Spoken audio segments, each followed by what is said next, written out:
Sunday, everyone. Today I will be discussing the Galactic Federation of Free Worlds and the new treaties that were signed between the Earth delegates of the Space Force and the high officials of the Galactic Federation of Free Worlds.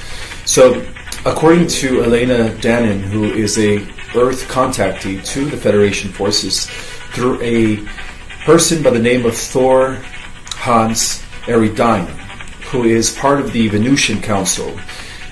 They operate from the 5th density in Venus, and they are also part of the Galactic Federation of Free Worlds. So he revealed to Elena that Earth has shown signs to the Federation that her entry into the galactic community has been approved.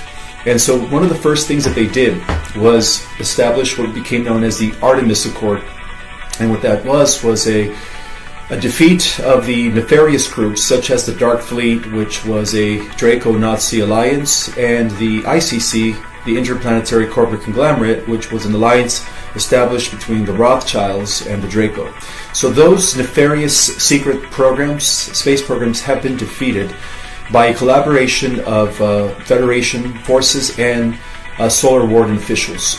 So the Artemis Treaty not only gave absolute control of our solar system to the Space Force now in collaboration with the Federation, but they also cleared out all the negative regressive bases and all the colonies that had been established by these nefarious groups throughout our solar system and in the underground bases. So all that has been cleared as a result of that treaty.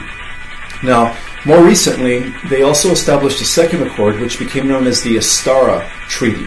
What is the Astara Treaty?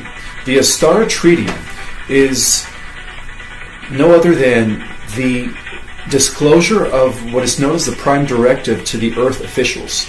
And the Prime Directive is a set of moral guidelines and ethics that has been established by members of the Galactic Federation of Free Worlds that state that no interstellar society has the right to intervene in the affairs of an underdeveloped primitive world, Stage 2 or Stage 1, who has not reached enough spiritual maturity to understand what interstellar travel is and free energy technology is. And that also indicates that the Earth Alliance, through the Space Force and the Galactic Federation of Free Worlds, is now absolutely under, or the Earth and our solar system is now absolutely under the jurisdictions of the Galactic Federation of Free Worlds and the Earth Alliance. And that is great news, because what that entails is that the Earth Alliance, in collaboration with the Y-Hats, now have the upper hand, because the negative regressives have been taken out, and it's just a matter of time before the Y-Hats expose all the families and elites that have been associated with the Cabal, and expose them and defeat them and bring them to trial.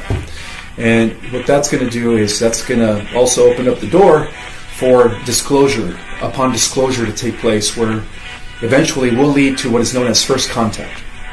Now, what is the role of the starseeds? The role of the starseeds is the most important role played in this alliance that took place, because what's happening is that many Federation councils from billions of galaxies have come to our solar system's aid in order to establish what is known as a Super Federation Council. Now, the Super Federation Council is an alliance of billions of galaxies coming together in our solar system. And guess who's going to be in charge of this Super Federation Council? Yes, the starseeds of the Earth. So our role is just beginning, starseeds.